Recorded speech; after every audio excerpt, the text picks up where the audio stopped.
Good morning. All right, my name is Frank, and my company is called Composite Recycling Limited.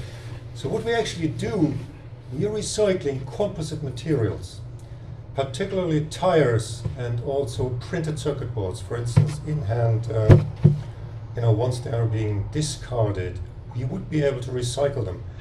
However, when it comes to the printed circuit boards, there's a bit more research required.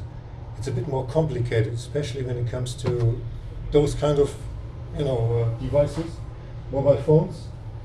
We know that we can recycle all the solder, 100% recyclable. Also, all the copper we can recycle. We've tested this in the lab. There is no scale-up issues involved. But we do not know, for instance, here the touch screen, there's indium in them. We wouldn't know what the indium yield would be. But anyway, we are concentrating here on tires for the simple reason we're way further on tires. And CIT was involved in the tire project.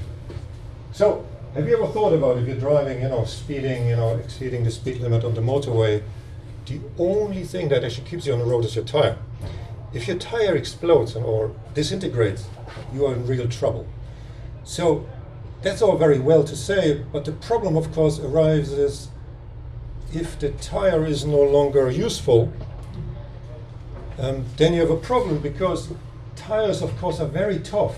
You can't just recycle them because they're designed to be tough.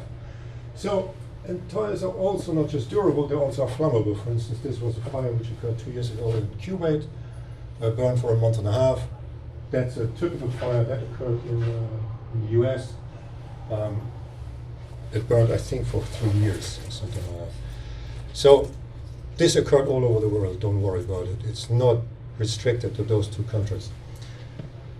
So now, how do we actually recycle it? Just to tell you this very quickly. Normally, what people do, they take a tire, and they're cutting it to small pieces, typically inch pieces, or granulating it to about 8 millimeter pieces. Now that process is extremely expensive, and we thought there is another way of doing this. Taking whole tires, do not cut the tire, because if you cut the tire, you're losing all the energy. Really. So what we do is we have a U-shaped chamber like this, and this is filled with molten zinc, as you would have in a hot-dip galvanizing plant. So this is existing technology. We're placing a tire onto the molten zinc, and what that happens is the steel sinks to the bottom. The carbon, this is what makes the tire black, floats on the zinc and can be sucked off, basically hoovered off with the pyrolysis gases, which are then condensed to oil. We've tried this in the lab and also on a large-scale test, and it worked perfectly. You have to imagine if you cut the tire, this is current technology, you cut the tire into, say, inch pieces, and it takes 2 to 4 hours then to treat the tire. We are doing this with a whole tire in 20 minutes. So this is definitely faster. So just to tell you where we are, where CIT comes in. The patents, we went for patents before we had any testing done, okay? This is a bit crazy, but I wouldn't do that again, to be honest, right? But there was a problem because I was actually one of the lead engineers on the tire recycling plant, designing one. And about 2 weeks into the design, I decided this is not working. So bit crude. So, and then I thought, how could we do this? I came up with this idea, and then I decided this was such an obvious idea to me. I decided I need to write a patent around this. So I wrote a patent. We did some lab-scale testing, actually quite a bit, in the lab. In 2013, I then was very lucky. I got onto the New Frontiers program in 2014. So this is here in the Rubicon Center, Incubation Center. It was, I must say, this was one of the best experiences at that time I could ever imagine. It was perfect. So I got onto we then did some pilot plant testing right here in the Rubicon Center. This is what I'm saying. Dumping the whole tire onto molten zinc. Of course, in a tire would, in a molten zinc, you're looking at 450 degrees Celsius, tire would actually burn. So this was done, of course, under a nitrogen atmosphere, so there's no flame as such. So we did all that testing, so we know it's 20 minutes. And then there was all this talk about Horizon 2020. Now, I had no idea what Horizon 2020 is at the time. And, there was all this talk of SME might get involved in 2020. And, well, a bit of arrogant as entrepreneurs sometimes are, I just thought, why not? Why not just go ahead and do this?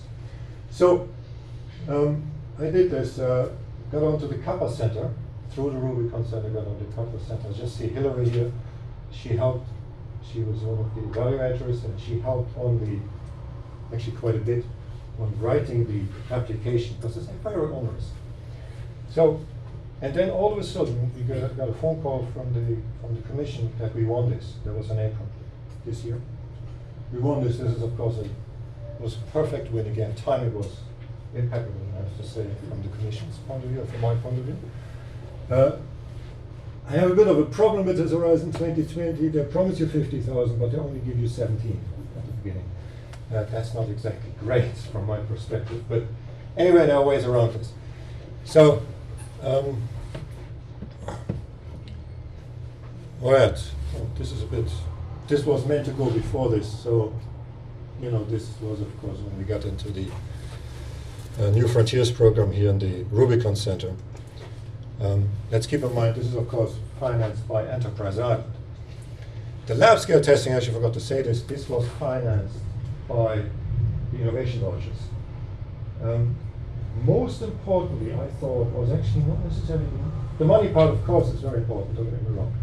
But most important was, for us, at least for me at least, that the innovation voucher gave us a way in. Because you see, you're dealing with a, you know, we designed our lab scale is about that size, which is not the lab scale. Okay?